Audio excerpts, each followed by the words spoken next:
Artinya dari segi konsumsi kita itu masih di bawah Malaysia tahun 90. Jangan sedih, ini fakta. Jangan sampai nggak ada barang kita impor. Jangan sampai nggak ada barang kita impor. Ini saya dengar-dengar kalau bener lagi MBG aja putre kita impor. Terus gimana masa bikin piring untuk makan kita impor ya? Ah ini kan nggak bener gitu. Masa bikin piring untuk makan aja kita impor? Mungkin mahasiswa saya orang teknik akan gumet apa yang nggak bisa dibikin gitu. Melalui YouTube ini kalau boleh pesen deh sama Pak Menteri Perdagangan atau Pak Menteri, Pak itu tolong.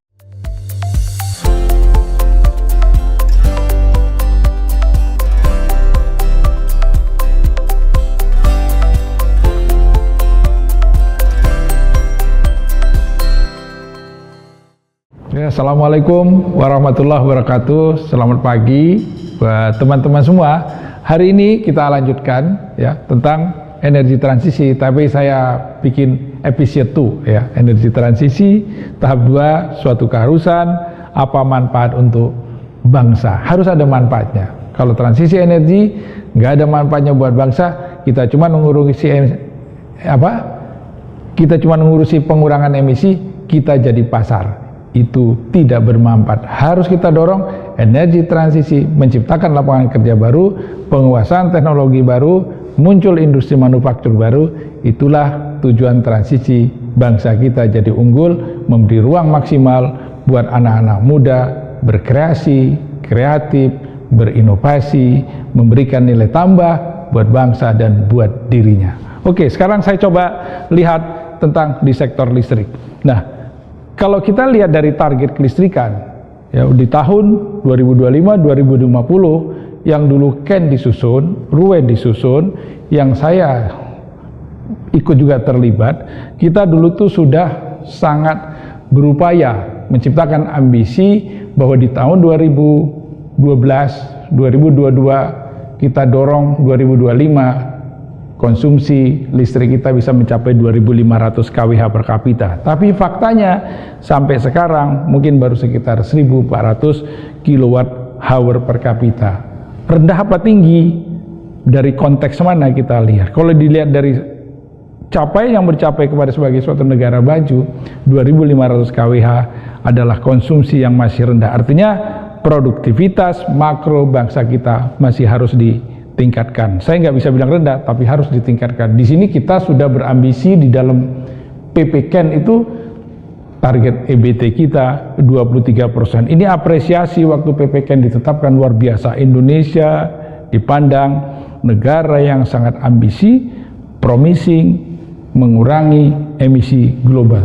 Tahun 2050 target kita konsumsi per kapita 7.500 kWh per kapita. Itu adalah gambaran bahwa 2050 kita adalah bangsa maju, bangsa yang sudah sejajar dengan bangsa Korea, bangsa Jepang maupun sebagian negara-negara di Eropa Barat.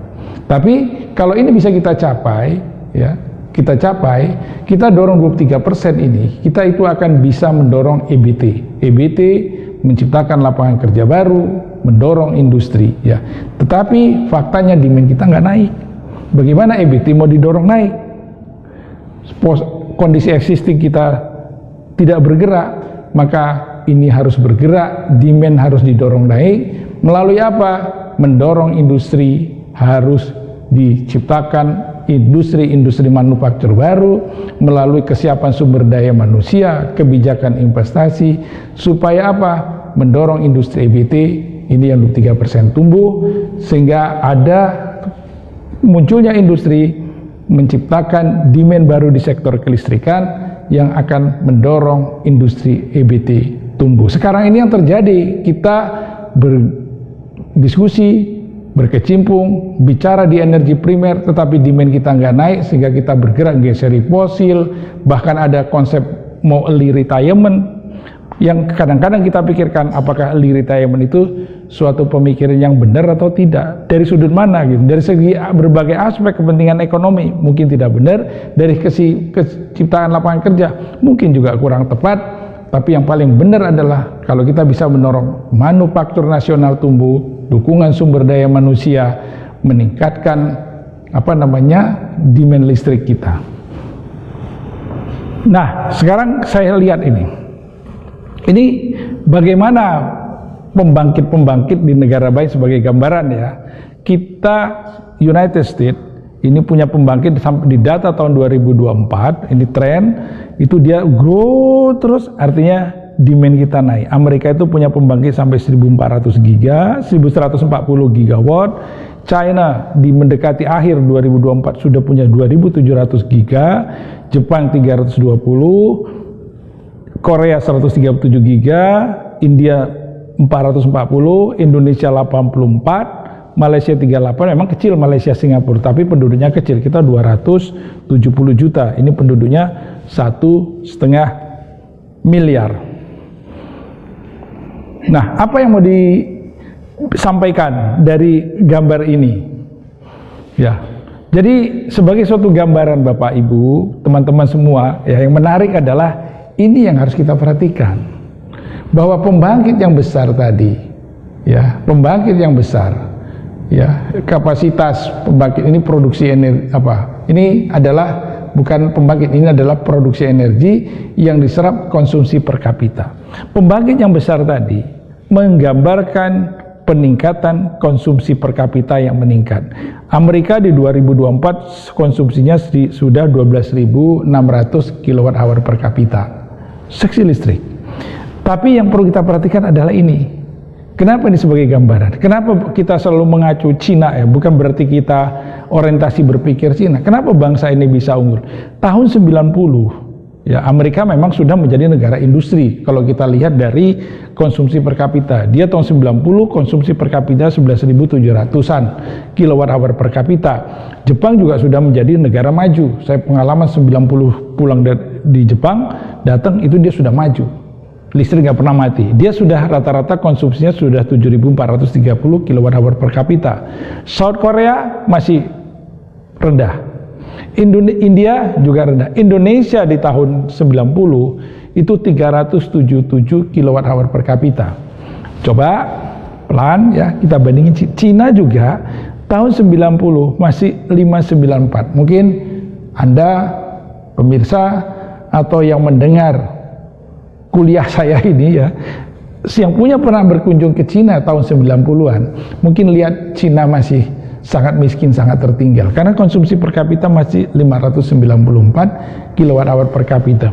Tetapi fantastik dan luar biasa, growth mulai tahun 2000, 2005, 2010, tumbuh maju. Di akhir 2024 konsumsi dia sudah mencapai 6.500 kWh per kapita, lebih 50% Amerika di tahun 90 dan hampir menyamai Jepang. Kemudian kita masih berada 1419. Artinya apa? Listrik itu di dalam kehidupan itu adalah untuk menggerakkan ekonomi, bukan hanya sebagai konsumsi. Gambaran 6.500 kWh per kapita bukan berarti rata-rata yang dikonsumsi penduduk Cina, tetapi kontribusi masyarakat Cina terhadap per kapita sudah 6.500 secara agregat rata-rata. Jadi begitu besar produksi energinya. Kita masih di sini, artinya kita tertinggal jauh di sini. Tertinggal artinya sektor manufaktur, industri kita masih tertinggal, karena dari 6.500 kWh per kapita yang dipakai sebagian besar adalah untuk sektor industri manufaktur yang bergerak menciptakan lapangan kerja maupun transformasi teknologi. Malaysia juga sebagai tetangga kita leading. Dia ternyata tahun 90 memang konsumsinya sudah 1.830. Kita sekarang masih ini. Artinya dari segi konsumsi kita itu masih di bawah Malaysia tahun 90. Jangan sedih. Ini fakta. Dengan negara kita, dia dulu belajar di kita, tetapi kita tidak mampu menggerakkan resource. Problemnya di mana? Dari kacamata secara akademik sebagai engineer teknologi saya. Karena kita belum bisa memaksimalkan secara maksimal sumber daya kita, mentransformasi knowledge, skill, memberi nilai tambah melalui transformasi teknologi, manufaktur dan industri. Kita, industri-industri kita masih didorong melalui apa? Sumber daya alam, kita eksploitasi, kemudian kita ekspor. Negara lain yang mengolah nikel, batu bara, bauksit, tambang emas, tembaga, semua kita ekspor, bukan dihilirkan, bukan diproses di dalam negeri. Negara-negara yang menerima produk kita seperti Jepang, seperti Korea, seperti China, itu dia proses, dia hilirkan, dia transformasikan knowledge dari bangsanya, skill, memberi nilai tambah, baru added value yang dicapai itu diekspor keluar. Luar biasa. Nah, ini yang harusnya menjadi pemikiran, pertimbangan dari pengambil keputusan. Apa? Ya, usahakan ini growth melalui apa? Industri naik, income per kapita masyarakat naik, orang yang nggak kerja menjadi kerja, orang yang pendapatannya terbatas menjadi meningkat. Ini sebenarnya harusnya menjadi gambaran kita bagaimana konsumsi kita bisa naik menjadi 2.500 atau 4.000 atau 5.000. Jadi harus ada grand skenario untuk mengakselerasi supaya industri pemberdayaan sumber daya manusia yang berbasis pengetahuan bisa dioptimalkan untuk mengejar siapa? Mengejar Cina, mengejar Malaysia, atau mengejar Korea, atau mengejar Jepang. Jadi bangsa kita harus ambisi untuk bisa mengejar seperti apa yang dicapai oleh bangsa-bangsa lain. Jangan sampai jangan sampai nggak ada barang kita impor. Jangan sampai nggak ada barang kita impor. Ini saya dengar-dengar kalau bener lagi MBG aja putre kita impor. Terus gimana masa bikin piring untuk makan kita impor ya? Ah, ini kan nggak bener gitu. Masa bikin piring untuk makan aja kita impor? Mungkin mahasiswa saya orang teknik akan gumet apa yang nggak bisa dibikin gitu. Alasannya yang saya dengar apa ya? Kalau nggak salah dengar produksi dalam negeri kita nggak cukup sehingga kita impor loh. Oh, itu harusnya ditata. Presiden Prabowo sudah sangat bagus bikin program MBG, harusnya menciptakan ekonomi, tidak ekonomi di dalam penyiapan bahan baku makanan, manufakturnya, kompornya, putrenya, industri-industri IKM itu harusnya digerakkan melalui skema finansial dalam negeri.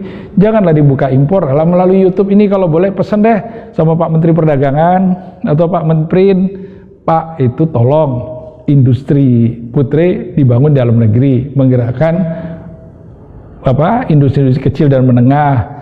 Pak Menteri Perdagangan, ya jangan impor lah, ditutup dulu. Apalagi saya dengar-dengar kemarin di media katanya putrenya itu juga prosesnya ada minyak babi. Jadi kalau itu benar, ngapain di sini kita harus menyamak untuk membuatnya menjadi halal? Ngapain sih kita sudah harus beli? Prosesnya yang kotor, yang salah menurut persepsi agama Islam itu kita lakukan. Kenapa nggak kita bikin aja, dipercepat industri dalam negeri supaya naikkan demand listrik ini, menciptakan lapangan kerja. Karena rakyat kita sekarang adalah butuh kerja. Kalau nanti udah pada kerja, pemerintah akan mengurangi, nggak perlu ngasih makan lagi karena orang tuanya sudah bisa kerja, mendapatkan rezeki, bisa memberi makan anak istrinya. Sekarang karena terbatas dikasih makan oleh pemerintah melalui program MBGA. Mestinya menteri-menteri yang terkait ini merespon apa yang dipikirkan oleh kebijakan yang dilakukan presiden. Ya semuanya harus difokuskan gimana setiap kebijakan, setiap aktivitas menciptakan lapangan kerja. Otomatis demand akan naik. Kalau demand akan naik, kita dorong EBT juga bisa pasok. Tapi kalau demand listrik nggak naik, manufaktur nggak didorong tumbuh, ya kita bicara EBT ya hanya bicara, habis selesai bicara, nothing yang didapat. Nah, terkait konsumsi listrik tadi, ini saya kasih contoh data yang saya olah ya. Berapa sih produksi energi listrik mereka gitu?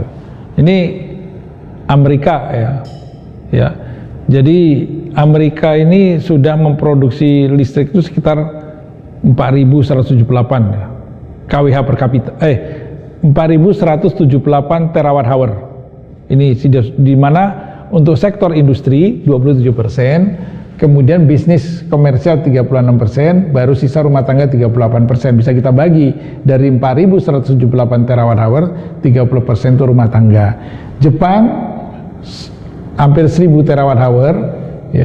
Ini industri 36%, bisnisnya 35%, rumah tangga 27%. Kalau lihat persentase ini, South Korea ini dari 588 terawatt hour di sektor industri dia 51%, kemudian bisnis 30%, rumah tangga 15%. Malaysia 194 terawatt hour, 50% sektor industri, bisnis 26, kemudian rumah tangga. Kalau mau dibagi sebenarnya rumah tangga ya kita tinggal lihat penduduknya gitu, tapi saya tidak menampilkan data penduduk. Kemudian Perancis, yang Cina kita lihat, ini raksasa betul teman-teman ya. Jadi konsumsi Cina, produksi Cina itu sudah sampai 9.300 terawatt hour, data 2023 ya.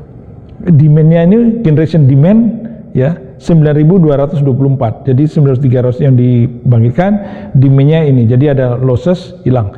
Ini sektor industrinya 65%. Berarti hampir 5.000 lebih terawatt hour itu masuk di sektor industri. Bisa bayangkan dari 5.000 itu berapa kontribusi masing-masing penduduk untuk sektor industrinya. Kemudian di bisnis 18,1, baru rumah tangganya 14,7%. Ya, Indonesia itu baru produksi listriknya yang dikelola PLN tahun 2023 288,4 terawatt hour, sektor industrinya 30%, bisnis 19%, rumah tangganya yang besar. Kita masih rumah tangga yang dominan ya. Jadi artinya apa? Ini harus didorong naik ini. Sektor ini harus kita dorong naik untuk menaikkan ini. Makanya tadi ya mulailah kita bikin MBG, semuanya harus proses dalam negeri gitu. Jadi jangan sampai didorong lagi putre impor. Gimana kita mau hilirisasi di dalam sektor-sektor yang besar, pemampatan mineralnya itu kalau untuk processingnya aja, untuk putre aja kita impor dengan alasan yang sederhana, produksi dalam negeri nggak cukup. Masa iya UMKM kita sedikit nggak bisa diakselerasi? Kita punya pabrik-pabrik raksasa yang besar, ada Pindad, ada PT PAL, PT Inka, ya, PTDI yang sudah punya pengalaman di dalam processing mineral, itu kan bisa mentransformasi best practice-nya kepada UMKM untuk gimana sih bikin putre yang sekedar bikin lubangnya kemudian diplong, ya, itu kan nggak sulit gitu, nggak ada advance teknologi, nggak ada controllernya di dalam gitu yang kita bisa bikin. Nah ini sekali lagi pesanlah pada Bapak-Bapak Menteri yang ambil keputusan, doronglah industri, ciptakanlah lapangan kerja baru, supaya anak-anak yang nganggur itu menjadi kerja, ibu-ibu yang nganggur tadi juga bisa bekerja, bisa mengurusi MBG-nya sendiri, MBG suaminya, MBG istrinya dengan dapat kerja ini tadi. Lanjut, kita berikutnya adalah, ini yang saya sebutkan tadi, bahwa transisi energi harus menciptakan lapangan kerja baru, menciptakan ketahanan, kemandirian. Ini saya ngasih contoh adalah China. China sampai sekarang posisinya masih growth. Ya, jadi Indonesia punya konsep yang agak aneh. Ada konsep tempo hari yang dimunculkan early retirement, PLTU kita hapus. Untuk apa? Cina nggak ada ini. Lihat trennya. Dari 2015 sampai 2024, dari 2015 sampai 2024 ini posisinya jalan terus ini, naik dari 993 giga menjadi 1444 tahun 2024. Artinya memang kalau lihat persentasenya turun, tapi volume kapasitasnya naik, berarti batu bara yang dibakar juga naik. Hidronya growth, hidro naik ya, dia hidro naik ya karena luas pembangkit ditambah, kapasitasnya naik, tapi dia di sini teknologinya pasti nambah, controller. Kemudian angin naik dari 131 giga turun naik menjadi 521 giga. Bisa kita bayangkan 1 giga berapa triliun, berapa pertumbuhan penciptakan lapangan kerja dengan investasi yang besar. Nanti pada kesempatan lain saya coba akan hitung berapa kira-kira investasi yang tumbuh di negara ini. Kemudian Surya tumbuh dia 42 tahun 2015 naik, sekarang menurut data sudah memiliki sekitar lebih dari 800 giga.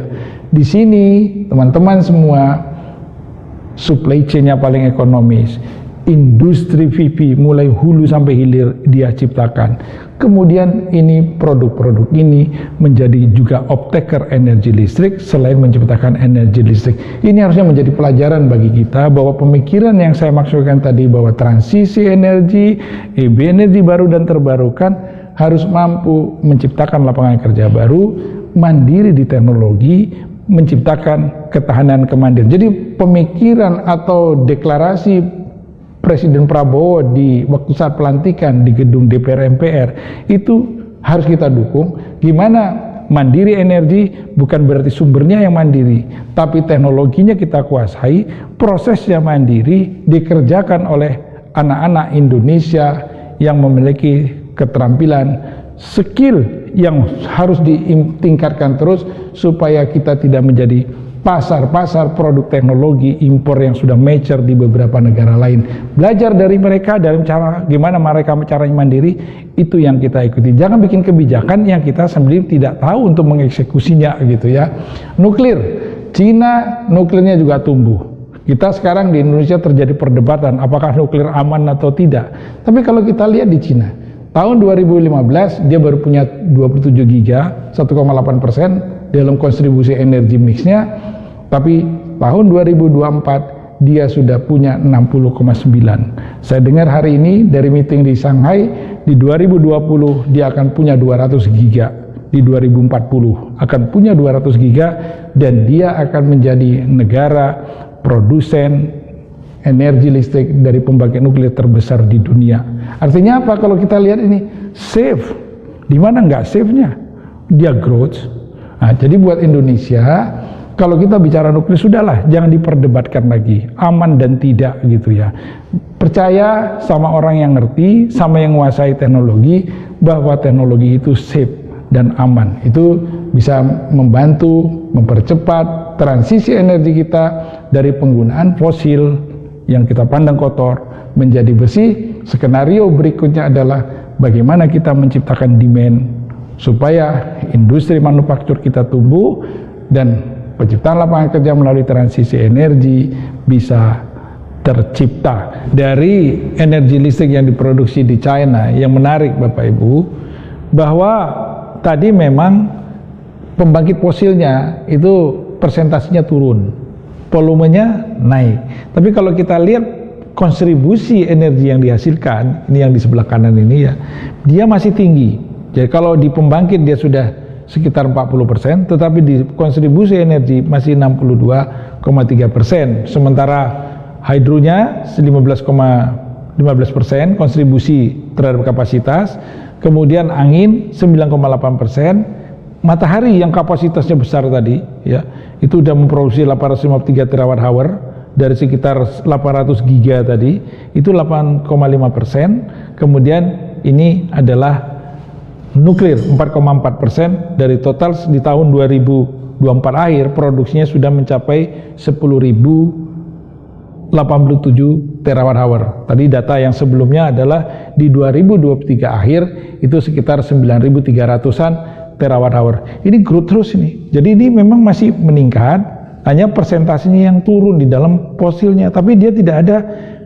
meretire atau menghapus fosil karena memang yakin demand dia growth. Oleh karena itu ya saya juga mengajak berpikir ya PLTU kita itu nggak perlu di-retire dulu, tapi kita dorong demand naik, sisanya demand yang naik kita dorong EBT untuk menambah di dalam komposisi energi mix. Tapi EBT-nya yuk kita dorong, ada kebijakan fiskal gimana industri EBT itu tumbuh. Saya kira hari ini atau pertemuan ini demikian yang bisa disampaikan. Nanti kita lanjut lagi bagaimana potensi-potensi investasi, bagaimana potensi meng-create demand menurut persepsi akademik, bagaimana mengurangi impor BBM, bagaimana mengurangi impor LPG. Kita discuss pada kesempatan yang akan datang. Terima kasih atas perhatian Anda semua. Wassalamualaikum warahmatullahi wabarakatuh.